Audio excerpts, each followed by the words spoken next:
guys, it's Rowan, and today I'm doing my October wrap-up. To start with, sorry for the weird lighting. My main source of light is a window over there, and the weather is weird today. So hopefully this doesn't look too awful, and I apologize. So for the month of October, I read a grand total of 10 books. Usually I feel like I read more than that, but I had a really busy month, so hopefully next month will be better.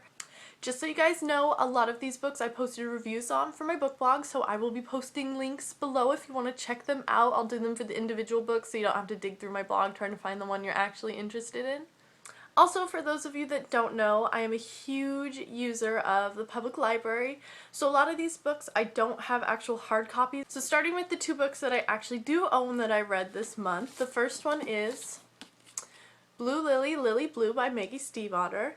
This book was great. For those of you that don't know, this is the third one in the Raven cycle, and these books are so good.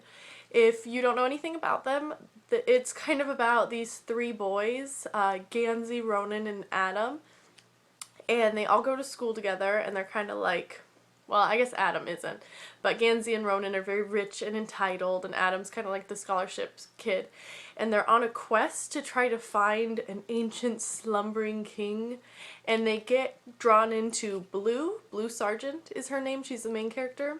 Well, I guess they're all kind of main characters now that I think about it, but I think of her as the main character. And she's got a family of psychics, so they kind of team up together, and there's a smidge of romance, and it's fantastic. These books are really great, and this one I gave 5 out of 5 because I loved it. It was a bit slower than the other ones, but I felt like it was a really good build-up for the next book, and it had some really good story building, and it added a lot of layers to relationships and things, and I just loved it. I thought it was great. Then the other book I pre-ordered was, of course, The Blood of Olympus by Rick Riordan. This one I gave 5 out of 5 stars as well, which I'm thinking I should reread and revise because I posted it like 20 minutes after I finished this book before it could really sink in, and it was kind of just a big like sob story of, oh, the series is over, no more Percy, you know, whatever. But when I actually sat down and thought about it, I had a few problems with this book. Not to spoil anything, but it was a little anticlimactic, and I didn't like that there were no point of views from Percy or Annabeth, who are my favorite, and I get that they had the House of Hades, that was kind of their book, whatever, but I would have liked at least a little bit from them. The next book I read was Rush by Eve Silver. This book I gave 2 out of 5 stars. It was recommended to me by a friend on Goodreads who swore up and down I would love it.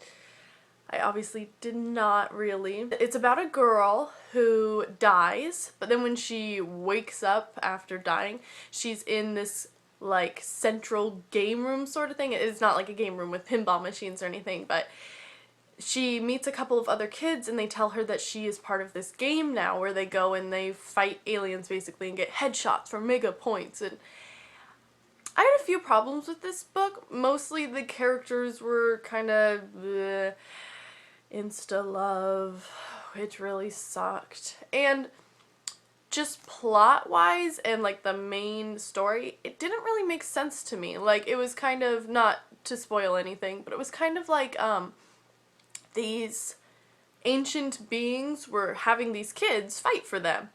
But instead of actually like taking them and training them so they would be effective against killing these aliens, they just kind of made it like a game so they would relate to it, and then threw them in there to die without like telling them anything. My logical brain was having problems quite getting that. The next book I read in the spirit of October and Halloween was The Madman's Daughter by Megan Shepherd. This one was really great. It's loosely based, well, it's probably more than loosely based now that I think about it. It's basically based on the island of Dr. Moreau, if any of you guys know that. I watched a movie of it a long time ago, I remember. So it's about this girl, and she finds out that her father is still alive and living on this island after this huge scandal tore their family apart, and her mom died, and she's been working as a maid. And she goes to find him on this island only to see that he's been doing these horrible experiments, like combining people with animals and trying to basically figure out where the line is between what separates humans from animals. It was very, very good. It was really spooky and intense, and I gave it 4 out of 5 stars. It lost a star because it honestly had some of the lamest insta-love and love triangle stuff I've ever seen. It was really bad. The next book I read was Midnight Thief by Olivia Blackburn. First of all, what an awesome last name. That is so sick. That's like straight out of fantasy book stuff. Midnight Thief was about a girl. I feel like I'm saying that about every single book I read. About a girl. It was about a girl who is super like stealthy and gifted at like breaking into things and being like a thief. Midnight Thief. There you go. And she gets recruited by kind of this rebel guild, and they want her to help them break into the palace and steal things to give back to the people. You know, like decent, honest work, basically. But there's like a sinister plot mixed in and romance. I actually ended up giving this one 2 out of 5 stars. The characters were really like one-dimensional and flat. The story was pretty predictable, and not in a good way. You can have fun with that sometimes. Like, I like sometimes feeling like I'm getting where the story's going and I'm doing a good job. You know, there's nothing wrong with that. This was boring, predictable. The next book I read was Sarafina by Rachel Hartman. I've been waiting a long time to get my hands on this one.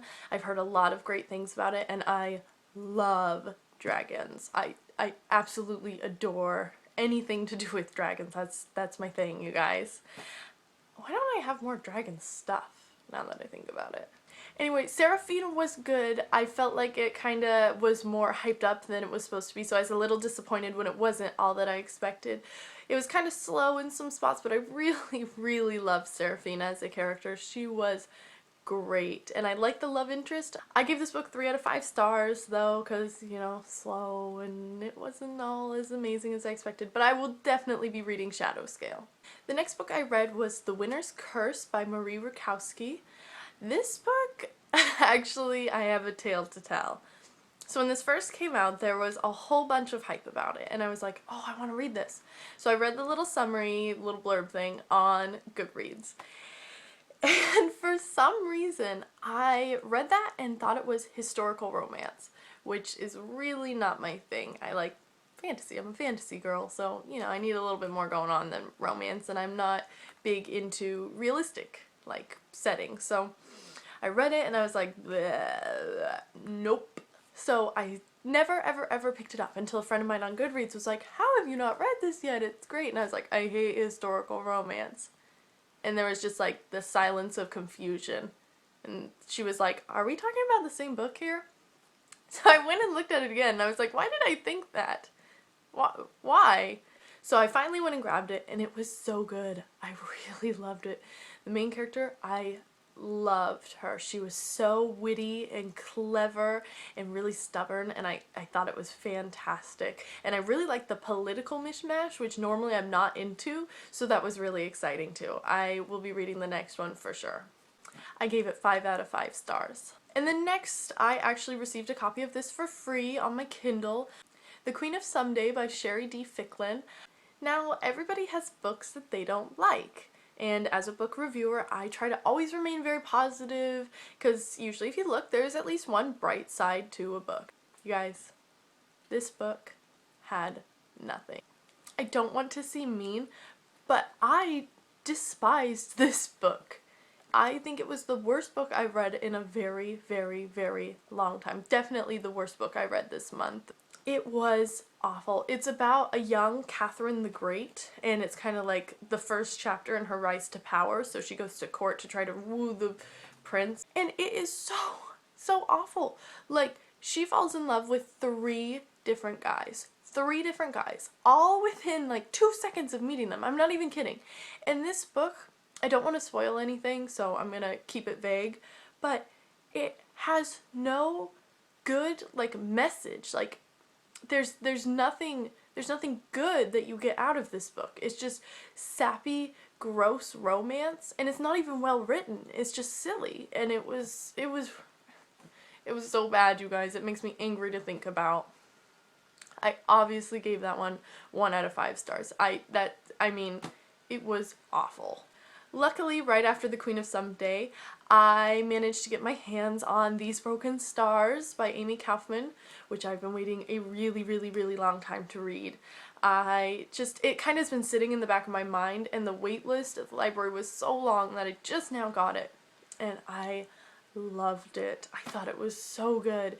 It was not what I was expecting. It's about, Tarver and Lilac. Tarver is kind of a famous soldier, and Lilac is basically like, I don't want to say a princess because she's not, but her dad is like the richest man in the universe, and they're on a spaceship, and they crash land on this planet, and it's like a survival story, but there's more to it because there's like some spooky mystery going on, and it gave me the chills. It was really good, and I really liked it because Lilac is not what you expect. I hated her, but by the end of this book I adored her. It was really, really good, and I gave it 4 out of 5 stars. It lost the star just because some of the survival stuff and the time they spent walking through the jungle took a while, and it was a little slow. It was a little slow in some spots. And then the last book I read was Songbird, there we go, by Daniel L. Jensen. This book I was very hesitant to read, mainly because trolls, like trolls, and a romance involving a troll, which would probably mean kissing with a troll. Now, not to sound judgmental, I have nothing against trolls. It's just, I used to watch the old Merlin, the BBC one, and there's this episode where this troll disguises herself as like a beautiful princess lady and is trying to like woo the king to steal his crown. But then at night, when she goes to sleep, she turns back into what she looks like, and she's just this foul, fat, filthy, farting beast of a woman troll. And it was so yucky. So I feel like no matter what, if they're trying to like smooch it up, or if he's wooing her or whatever, that's what I'm gonna picture. And I just assumed I wouldn't be able to get into it. I was actually really wrong. I loved this book. It was really original, and it was really great, and it had really good world building, wonderful characters. I love the main girl, Celine. I read it at the beginning of the month. I think her name was Celine. I loved her. It was great, and I actually didn't end up having a problem with the trolls, which surprised me. So I gave that one 4 out of 5 stars. Alright, so that was all the books I read in October. I actually got really lucky this month and read a lot of great ones and one really awful, horrible one. And I will be posting a September TBR video soon, so be sure and check that out when I get it up. Bye!